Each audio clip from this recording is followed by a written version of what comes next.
Bonsoir à tous. Je vous salue une fois de plus. Je suis parmi vous et pour moi c'est un privilège et une joie d'être avec vous ce soir. Ce soir, ce que je vais vous apporter, c'est beaucoup de révélations. Comme à chaque fois que vous regardez mes messages et vous écoutez, ce sont des révélations qui viennent de la Sainte Bible. On sait que dans ce livre, c'est la parole de Dieu par excellence. Et pour cela, ce soir, je vais méditer avec vous quelques versets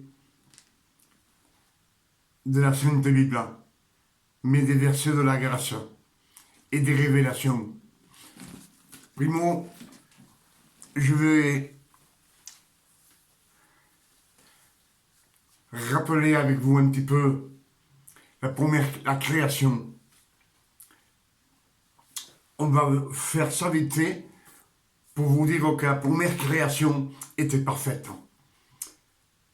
Il y avait le premier jour, le deuxième jour, le troisième jour, le quatrième jour, le cinquième jour, le sixième jour et le septième jour que Dieu finit de créer le ciel et la terre, les étoiles, le soleil, et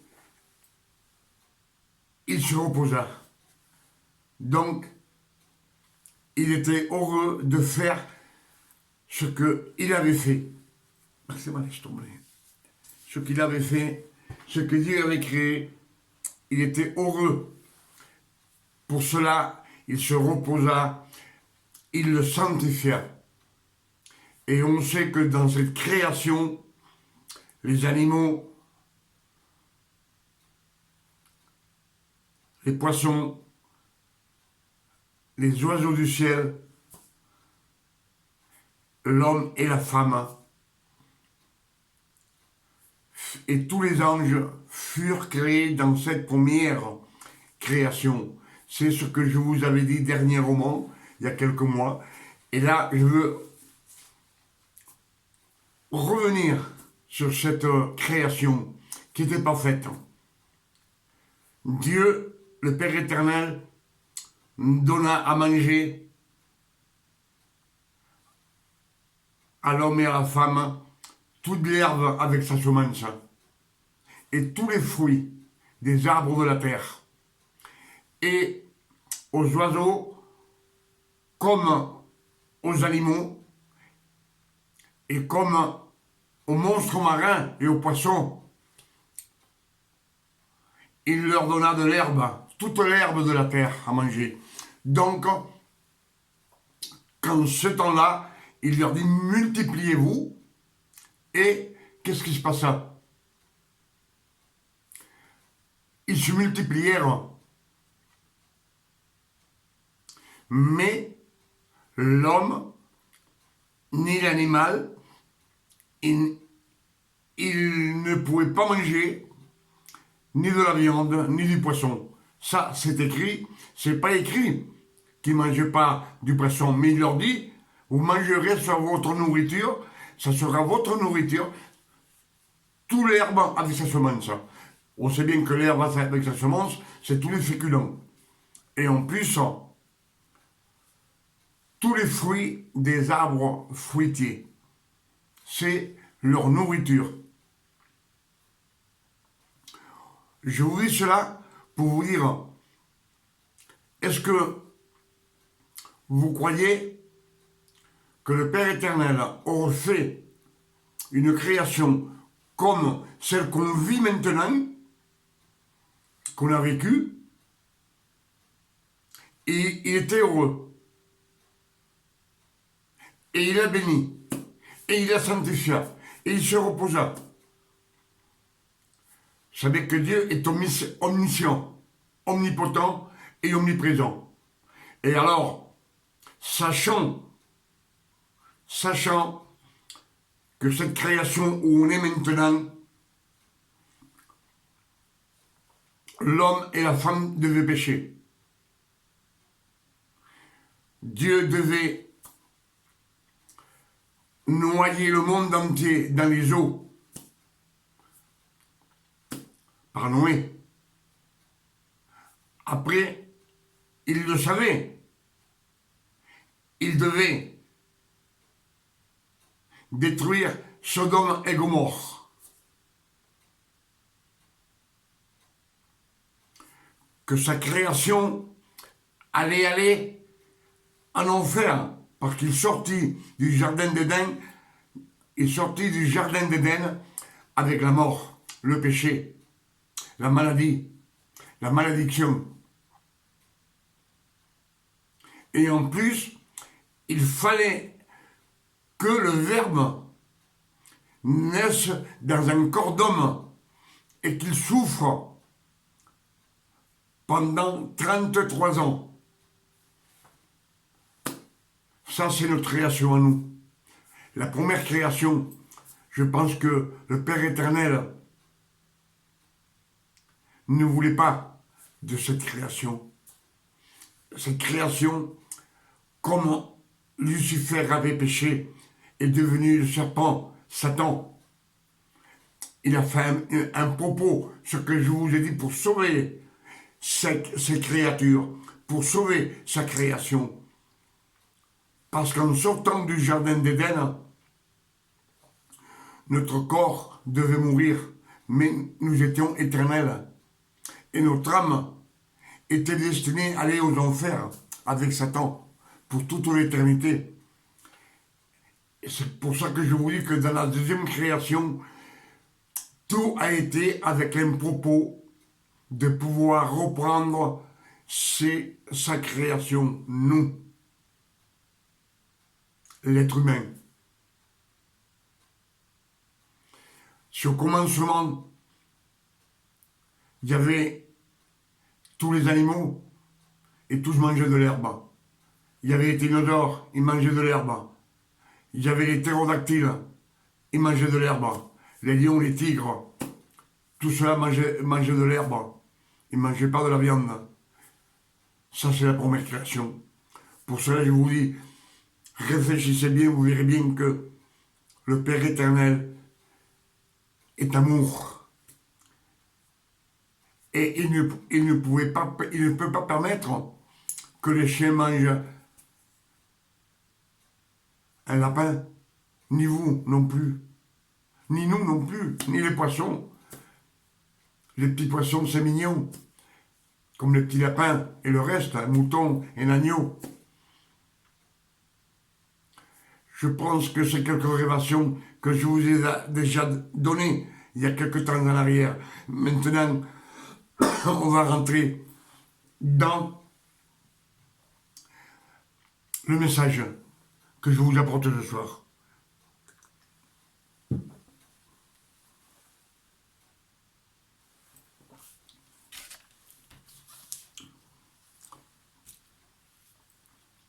Le message que je vous apporte ce soir, c'est par rapport à la première création.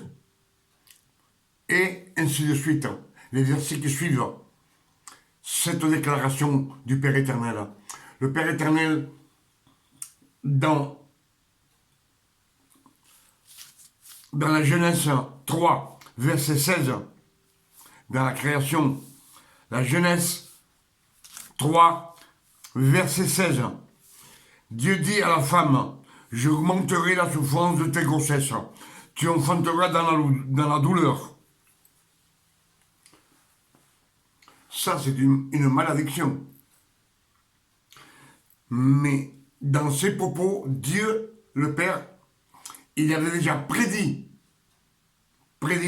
la loi pour son peuple,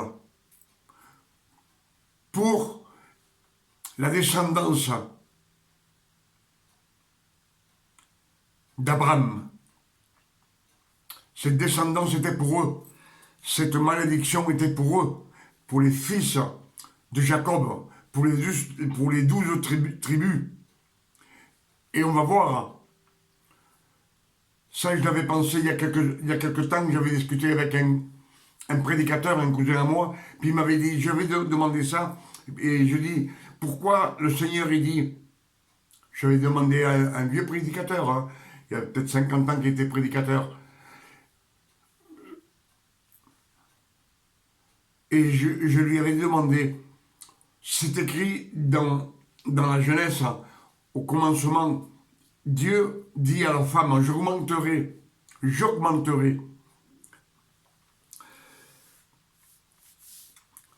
les souffrances de ta grossesse. Tu enfanteras dans la douleur. Moi, je lui ai dit comme ça, c'est que dans le jardin, ils avaient déjà eu des enfants. Et lui, il m'a répondu, peut-être. Peut-être.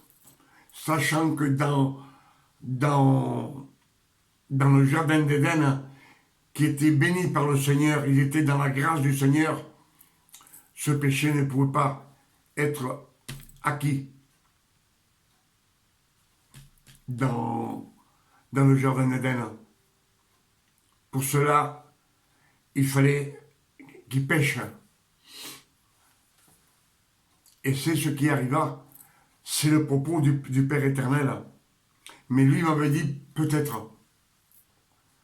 Alors, ce que on va lire maintenant, on va méditer ensemble. Ésaïe 54, verset 1 à 17. C'est-à-dire tout le verset de Ésaïe 54. Alors, on est parti.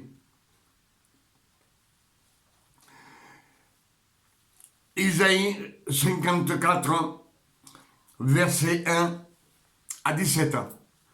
Réjouis-toi, stérile, toi qui n'enfantes plus, fais éclater ton allégresse et ta joie, toi qui n'as plus de douleur, car les fils de la délaissée seront plus nombreux que les fils de celle qui est mariée, dit l'Éternel.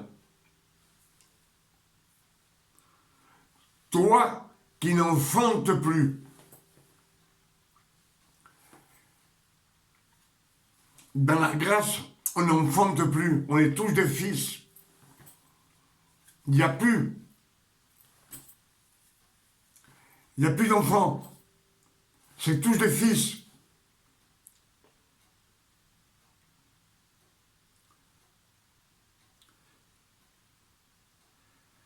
Et le Père éternel dit, on va relire parce que je me perds. Réjouis-toi, stérile, toi qui n'enfantes plus, fais éclater ton allégresse et ta joie, toi qui n'as plus de douleur, toi qui n'as plus de douleur de l'enfantement. Les fils de Dieu n'ont plus les douleurs de l'enfantement, c'est la loi. C'est la loi.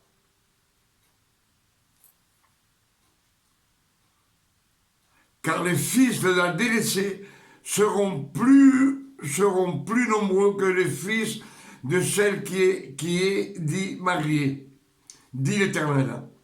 Élargis l'espace de tes tentes, qu'on déploie les couvertures de ta demeure. Ne retiens pas, allonge tes cordages et affermis tes pieux, car tu te répandras à droite et à gauche.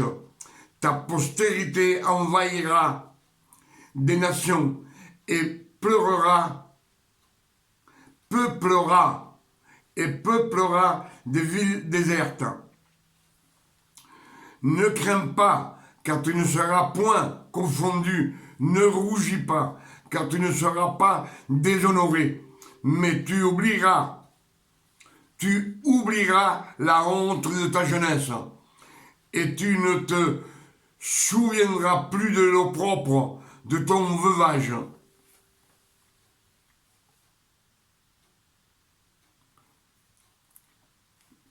De ton veuvage.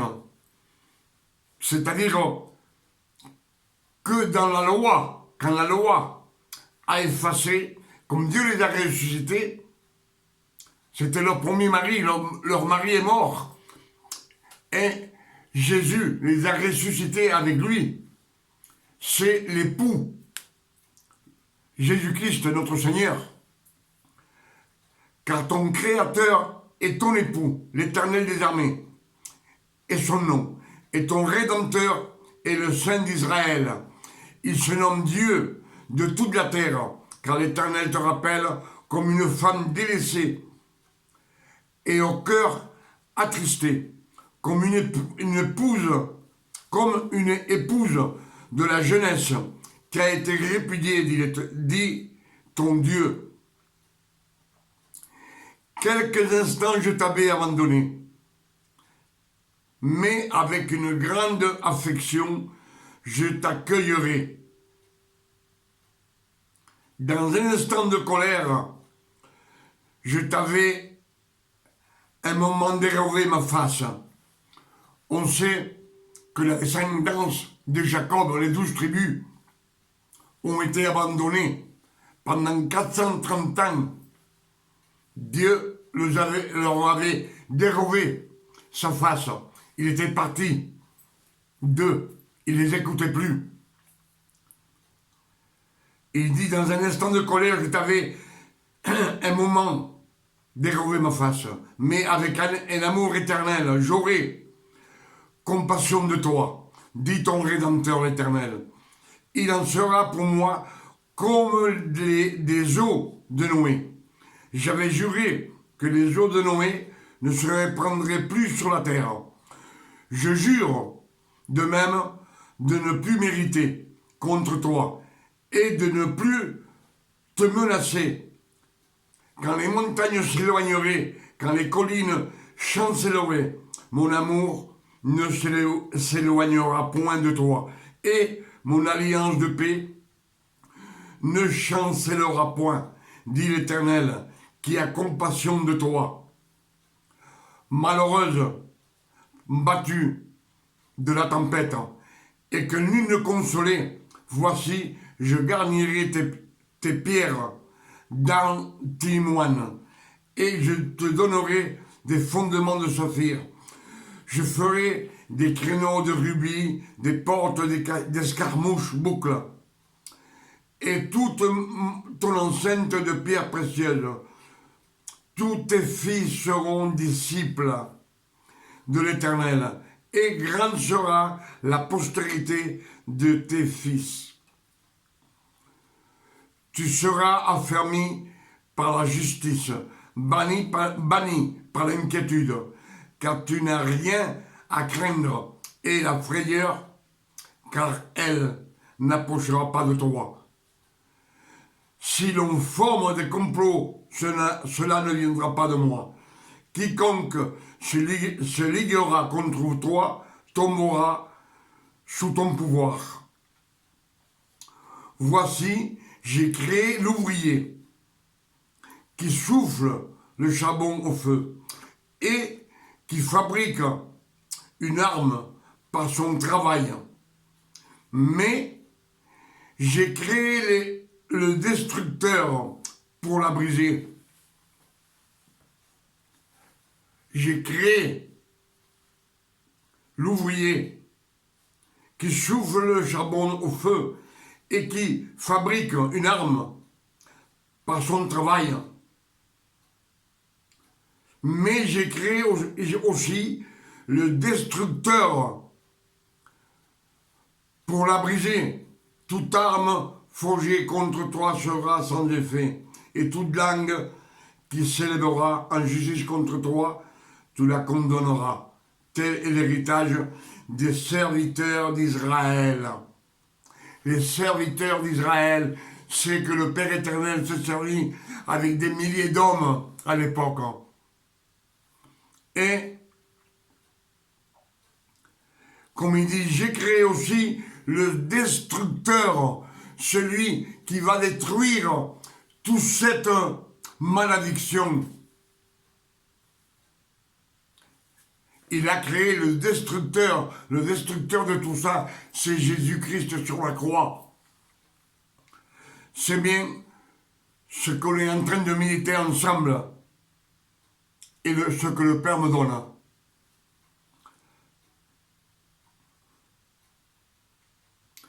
Voici, j'ai créé l'ouvrier qui souffle le verre, qui souffle le charbon au feu et qui fabrique une arme par son travail. L'arme qui fabrique l'ouvrier, c'est pour ramener l'ouvrier. À l'époque, Dieu s'en servait pour ramener sa création à lui. Mais j'ai créé aussi le destructeur pour la briser. Tout âme forgé contre toi sera sans effet, et toute langue qui s'élèvera en justice contre toi, tu la condamneras. Tel est l'héritage des serviteurs de l'Éternel. Tel est le salut qui leur viendra de moi, dit l'Éternel. Tel est le salut pour les fils d'Israël, pour les 12 tribus.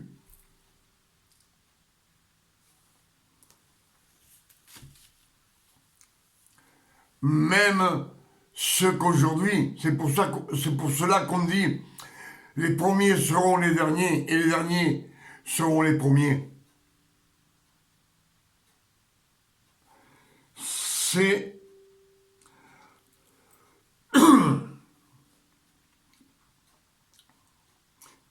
l'héritage des serviteurs de l'Éternel. Tel est le salut qui leur viendra de moi, dit l'Éternel. Tel est le salut qui leur viendra de moi. Pour cela, je suis en train de vous dire en 2 mots que les fils de Dieu n'enfantent plus dans la douleur. Ils n'enfantent plus. Ce sont des fils, directement des fils. Même les pécheurs, même ceux qui ne croient pas en Dieu, les incrédules, dès qu'ils se tournent et acceptent Jésus, ils ne viennent pas à la loi. Pour cela, Christ est mort pour racheter simplement ceux de la loi, pas le reste du monde. Je ne sais pas si vous me suivez. Et quand, dans le jardin d'Éden, Dieu fit, c'est lui qui donna toutes ces malédictions, tant à l'homme qu'à la femme, qu'à la terre, qu'à Satan. Tout ça, c'était déjà prédit. C'était un propos à lui. Comme lui, il est omniscient, il sait tout. Il savait que dans le futur, il fallait qu'il fasse tout ça.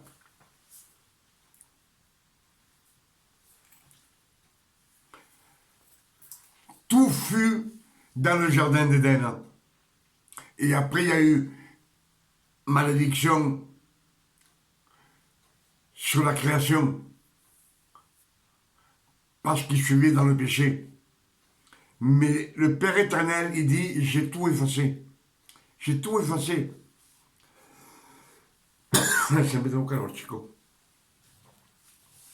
Jean le Baptiste, quand il voit venir Jésus-Christ, il dit, voici l'agneau de Dieu qui enlève le péché du monde. Il l'a enlevé sur la croix. Il a tout effacé. Pour cela, je vous dis,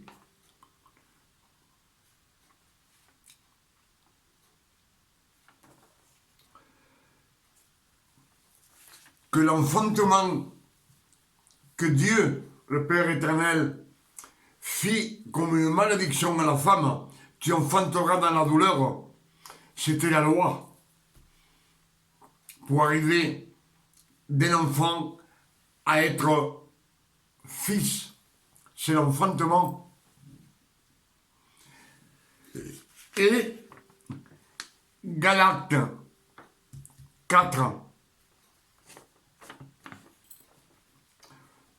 Galates 4, verset 27. Car il est écrit, régis-toi, et stérile, toi qui n'enfante point, éclate et pousse des cris. Toi qui n'as pas éprouvé les douleurs de l'enfantement. Régis-toi, stérile, toi qui n'as pas connu les douleurs de l'enfantement. Il parle de la descendance de Jacob,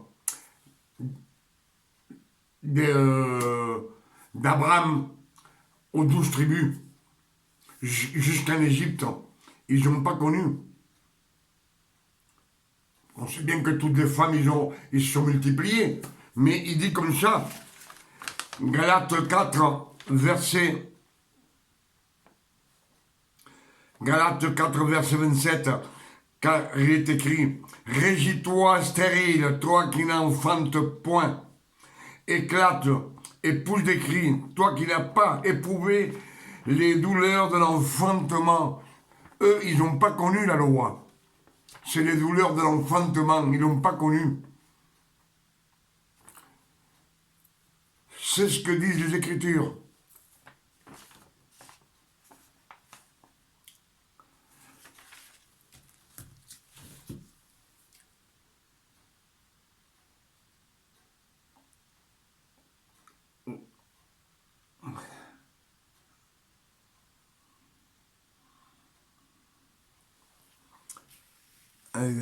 Galates 4, verset 27. Alors, Galates 4, verset 27.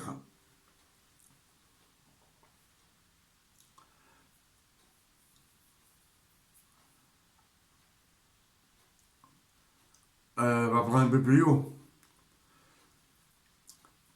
On va voir.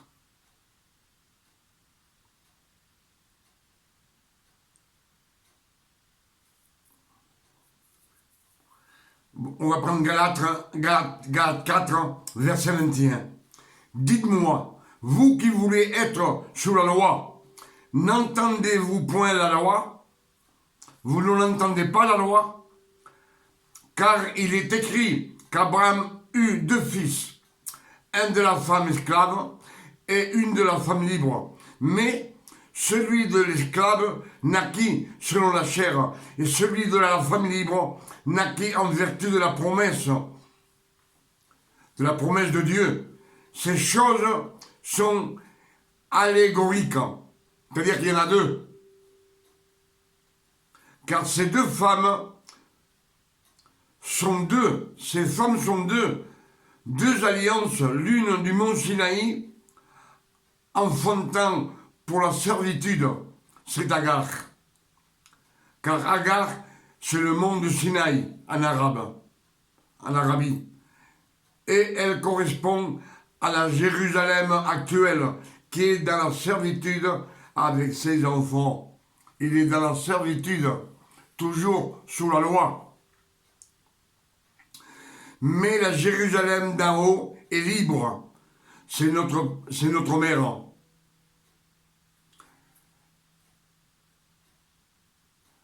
La Jérusalem d'en haut est libre, c'est notre mère. Car il est écrit, régis-toi et stérile. C'est Galates qui le dit maintenant. Car il est écrit, régis-toi et stérile, toi qui n'enfante point, éclate en poussant des cris. Toi qui n'as pas éprouvé les douleurs de l'enfantement, toi qui n'as pas éprouvé les douleurs de l'enfantement, de la délaissée non plus. De la délaissée seront plus nombreux que les enfants de celles qui étaient mariées. Pour vous, frères, comme Isaac, vous êtes enfants de la promesse. Et de même qu'alors, celui qui était né selon la chair persécutait celui qui était né selon l'esprit. Ça a toujours été comme ça il y a 2000 ans. Ainsi est-il encore maintenant. Mais, que dit l'Écriture? Chasse l'esclave et son fils, car le fils de l'esclave n'héritera pas avec le fils de la femme libre. C'est pourquoi, frères, nous ne sommes pas enfants de l'esclave, mais de la femme libre. Nous sommes de la descendance d'Abraham. La descendance d'Abraham.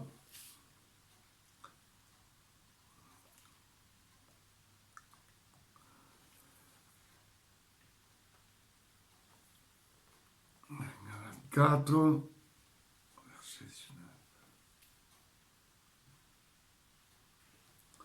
Alors, Galates 4, verset 19.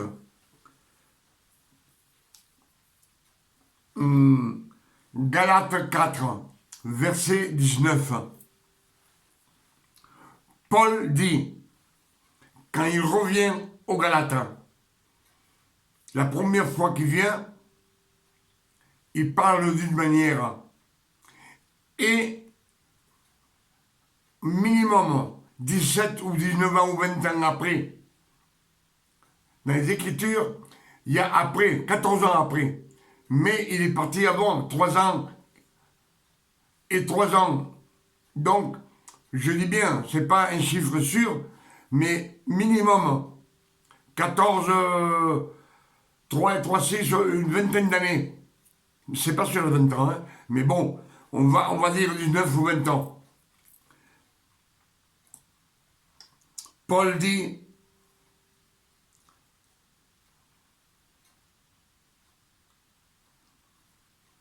mes enfants, il parle aux Galates. Le Galate, c'est ceux, l'église de Galate, qui prennent le pacte, le vin et le pain, qui représentent le corps et le sang de Christ.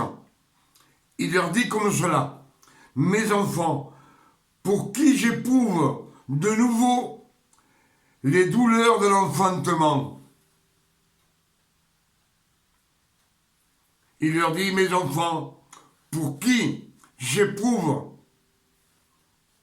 de nouveau, parce que lui, il est dans la grâce, lui, il est fils de Dieu, avec les révélations que le Père lui a données, il est dans la grâce de notre Seigneur Jésus-Christ. Mais il dit bien, mes enfants, pour qui j'éprouve de nouveau les douleurs de l'enfantement, jusqu'à ce que Christ soit formé en vous.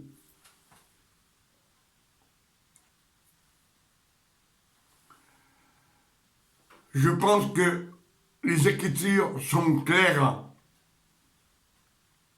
que l'enfantement, la malédiction que le Père éternel donna à la femme dans le jardin d'Éden, tu enfanteras dans la douleur, c'est pas pour une femme enceinte. L'enfantement dans la douleur, c'est la loi. Et beaucoup de versets, ils nous le disent. Ces versets, ils nous parlent carrément. Carrément, ils nous parlent. Dans le jardin d'Éden, Genèse 3, verset 16, tu enfanteras dans la douleur.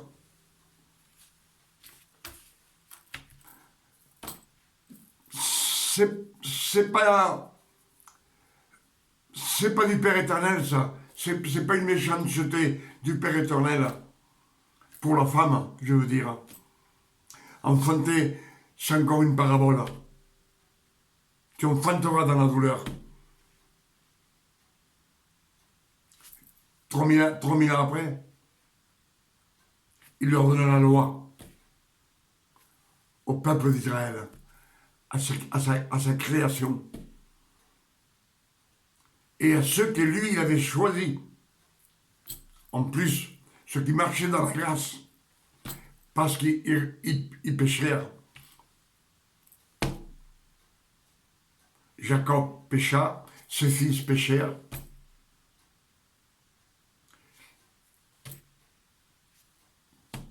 Pour cela dit, je vous ai laissé pendant un moment. Je vous ai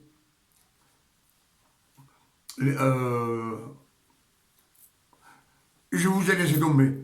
Vous allez, pendant 430 ans, ils sont restés esclaves en Égypte.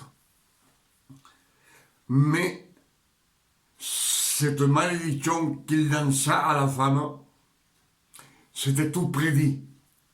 Dieu est omniscient, il sait tout. Omniprésent, omniscient, omnipotent. Il voyait déjà ce qui allait arriver il y a 3000 ans après ou 4000 ans après. Et même Paul leur dit aux Galates, c'était des chrétiens. Eux disaient que c'était des chrétiens. En général, c'était des serviteurs, parce qu'ils revenaient à la loi. Si on revient à la loi, si on est serviteur, on n'est plus fils. On ne peut pas dire qu'on est serviteur et fils, c'est impossible. Ou on est fils, ou on est serviteur. Et Paul leur dit comme ça, mes enfants, pour qui j'éprouve de nouveau les douleurs de l'enfantement, jusqu'à ce que Christ soit formé parmi vous. Formé, c'est-à-dire comme lui a été formé par les révélations. Qu'il soit fils de Dieu.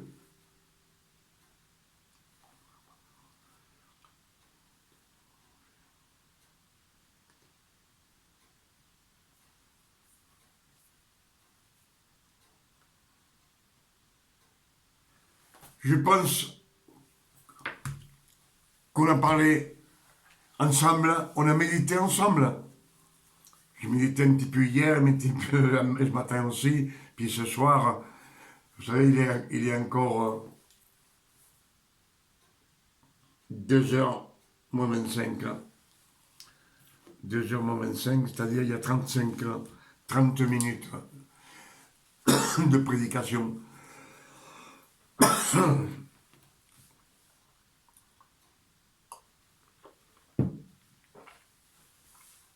Je pense que vous avez été attentifs. Chaque message que je vous apporte, je vous demande d'être attentif aux Écritures. Soyez attentifs aux Écritures, ce qu'il y a dans la Bible. Comme je vous l'ai dit toujours, et je vous le répète, quand on lit la Bible, on est en communion avec le Père éternel. C'est lui qui nous parle. Et s'il nous parle, il faut être attentif. Moi, je me souviens, quand mon défunt père me parlait, qu'il s'adressait à moi, j'étais attentif à ce qu'il me disait. Je n'étais pas en train de jouer ailleurs. J'étais attentif. Et c'est ce que le Père vous demande, d'être attentif à la parole. Écoutez. Il ne vous demande pas autre chose. Écoutez. Et quand vous aurez des révélations, donnez-moi-les à moi aussi. On les partagera comme moi je partage avec vous.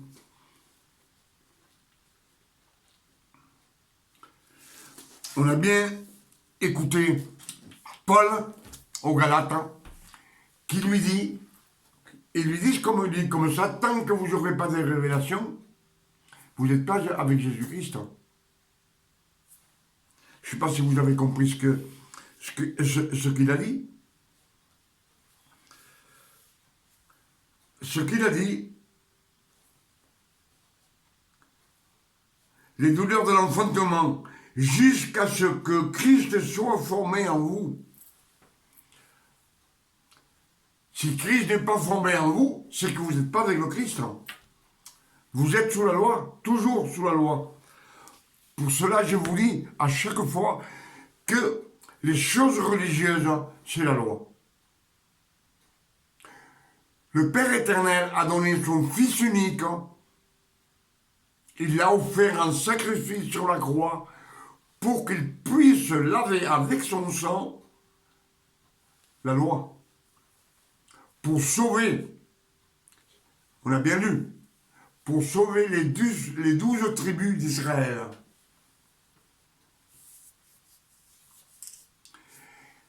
Et en même temps, c'est d'effacer toutes les malédictions qui sont sorties du jardin d'Éden. Vaincre Satan, que ce fut la première création.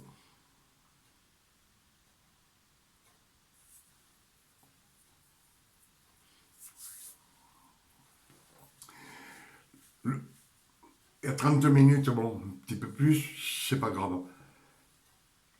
L'autre fois, il y a des mois, j'avais entendu prêcher les 4 êtres vivants.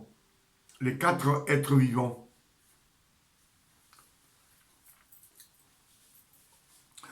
On disait que c'était Élie, Moïse, Jésus et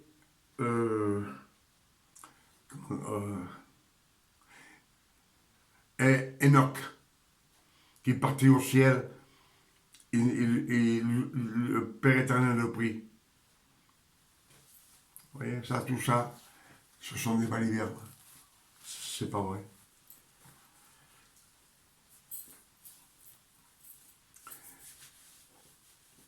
Les 4 êtres vivants, les 4 êtres vivants, c'est ce que représente Jésus sur la terre.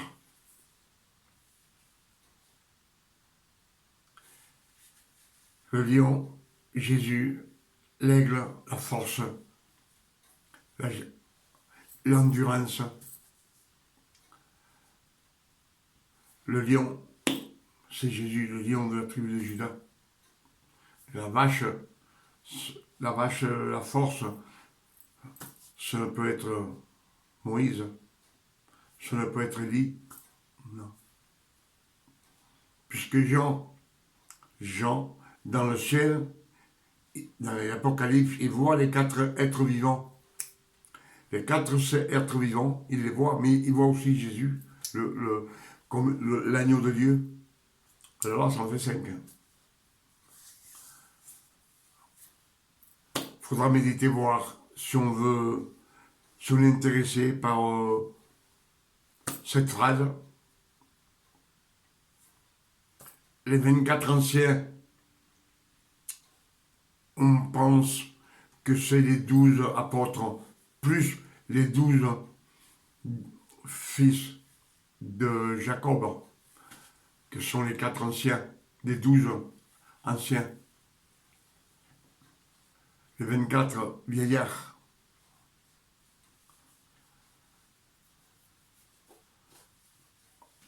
Je pense qu'on a eu beaucoup de révélations ce soir ensemble. Parce que même en vous parlant, j'ai des trucs qui me reviennent.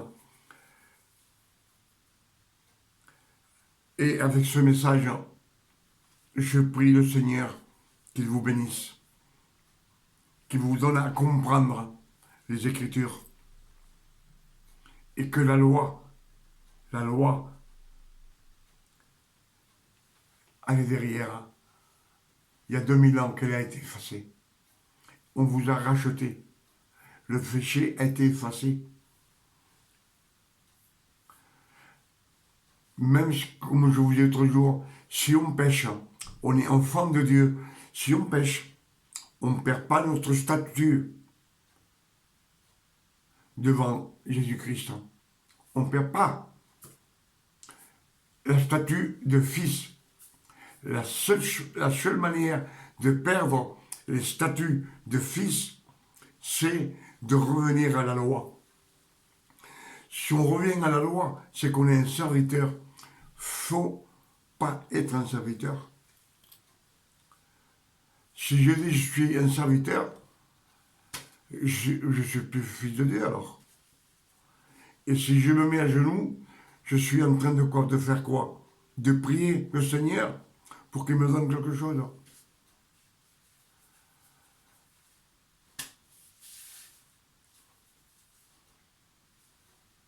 Et dans les Écritures, quand Jésus dit « Demandez et vous recevrez », cherchez et vous trouverez, frappez et après on vous ouvrira. Et une fois qu'on vous ouvre, tout est pour vous.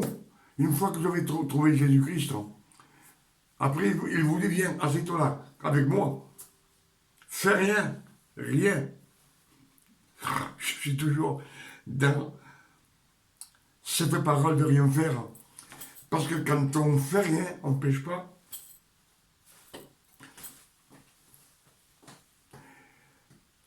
Si vous m'attachez ici, je ne ferai rien. Je ne vais pas voler, je ne vais pas prendre la femme de mon ami, je ne vais pas ci, je ne vais pas là. Qu'est-ce que je peux faire? Alors c'est prier, demander et rendre grâce pour tout ce que j'ai. C'est ce que le Père éternel espère de nous, de ses enfants.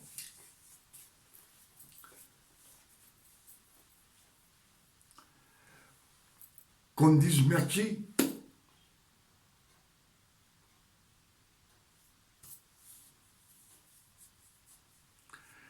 Avec ça, je vous dis que Dieu vous bénisse avec ce message, qu'il vous donne une nuit de repos, de tranquillité, de paix, de salut, de santé, de révélation, à vous et à toute votre famille, vous qui écoutez le message. Et moi, personnellement, je vous dis un gros bonsoir à vous tous qui me regardez, qui écoutez le message. Je vous dis bonsoir, que Dieu vous donne une nuit de repos et de tranquillité. Dans le bon nom de Jésus. Amen.